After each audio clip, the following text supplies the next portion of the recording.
Here. Okay, sir. Unang-una, how are you po? Talagang ang daming gusto magtanong, kumusta po si President Duterte?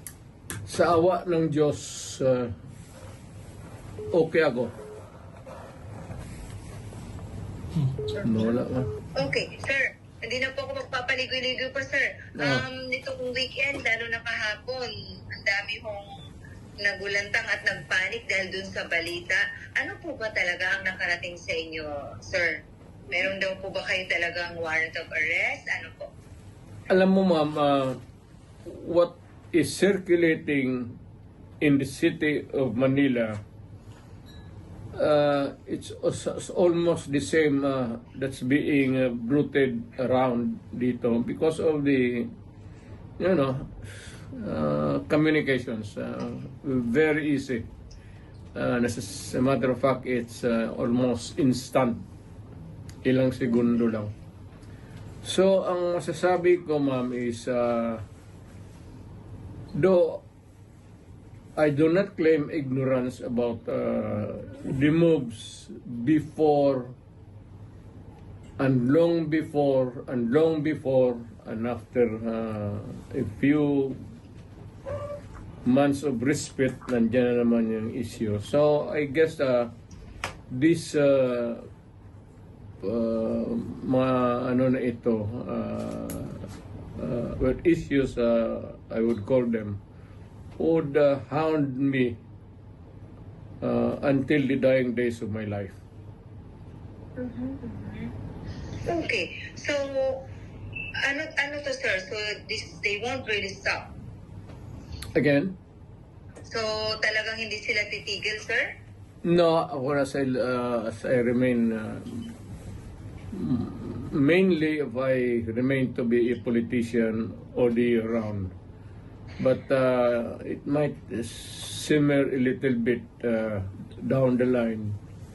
Siguro pag hindi na masyado ako active.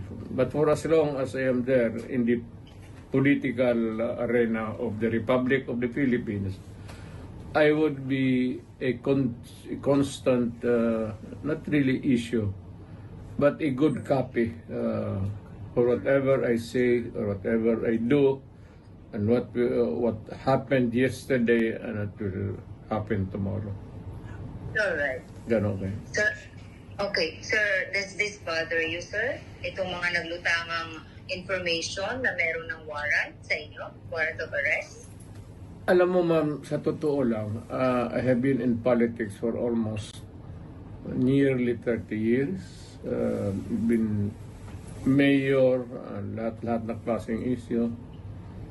Firstly as vice mayor, congressman, then as president. Hindi ko naman siya nasabi minamaliit ko. Pagyayabang yan eh. But it's almost an day in, day out, month long, year after year. It's has become an irritation, really. Especially if patanda ka na and you still have to deal with the same questions and issues until now. Pero I take it as part of my political life. Kasi nandyan ay early on nagpasok ako sa gobyerno as a prosecutor that verily as early as ilang taon lang pumasok na ako sa politika.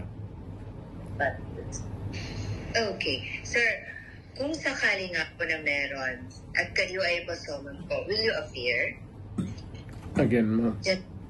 If ever na meron nga po talaga, kung talagang totoo nga itong warrant of arrest ng mga lumutang, kung sakaling meron nga talaga, what's your plan po? Will you appear kung sakaling ipasoman po kayo, sir? I would say that not really appear on non-appearance, but I will deal with the problem directly, frontally. As a lawyer, gagamitin ko na yung pagka-abogado ko. Okay, sir.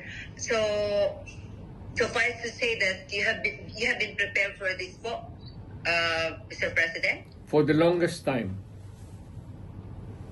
For the longest time since, as far as I can remember, ma'am, maaga ako ng ilang years early on, so that to be around siguro, put it lightly, mga first 5 years, first term, second term, nandyan na yan. So, I have learned to deal with the problem directly, frontally, and walang pasikot-sikot. All right. I have been very frank all these years. All right. Okay. Sir, aside from this po, sir, meron din pong i-final sa inyo sa DOJ na insight into sedition. Unang-una, what's your take on this po, sir, na kayo po ay na-file ng ganito, sir?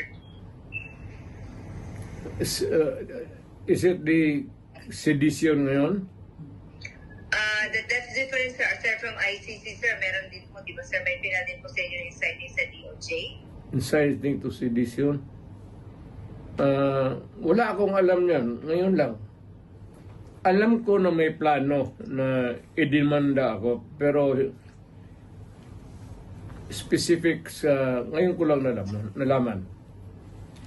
Yun naman sa ICC, matagal na yun.